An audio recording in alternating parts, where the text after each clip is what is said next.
Hello friends, this demonstration is based on this repository OpenStack Z. You can clone this repository open source. Before cloning, I'm sure you will appreciate my effort and work. So start this repository and you can fork this repository independently if you want to work with it. This is the environment based on which I'm going to demonstrate ENP0S3 with this management network. ENP0S9 is for NAT. ENP0S8 is unconfigured, which will be used for external networking.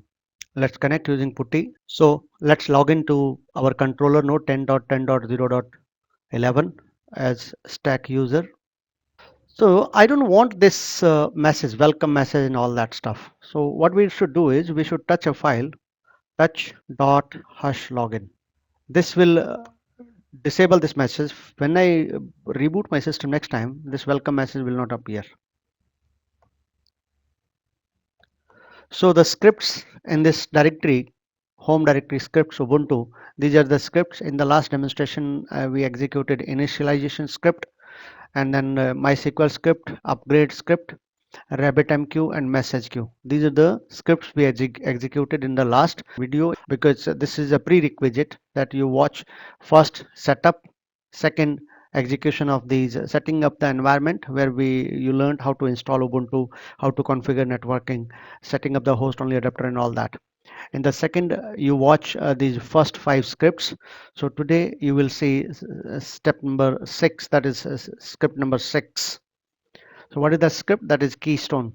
So 6 underscore setup Keystone 1. This will install Apache 2 and Keystone Common and Keystone. And if you have cleaned, if you removed all the package, it will reinstall, recreate the configuration file. So this is good if you clean up and restart and retry again. So without wasting time, let's execute this script Keystone. The installation is complete. Let's check the script number 7 that will set up Keystone.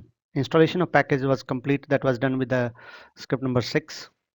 So this is creating the database, setup database Keystone. This will actually call a function from this functions guest, this file. So this will create the database, then creating the database, verifying the login credentials, setting up the configuration file keystone.conf. Inside that file, it is editing the file, setting the database parameters and other parameters like database connection, token provider, Keystone manage DB sync.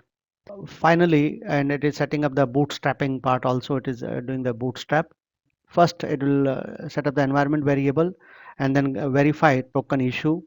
So wait for Keystone to come up, creating Keystone service project, demo project, demo user, user role for the demo project and users, then requesting an authentication token as admin users. This is verifying that whether we can get the token or not, and finally it is setting up the file and issuing the token. So last output you should see the token issue, output of the command token issue. Let's execute the script now.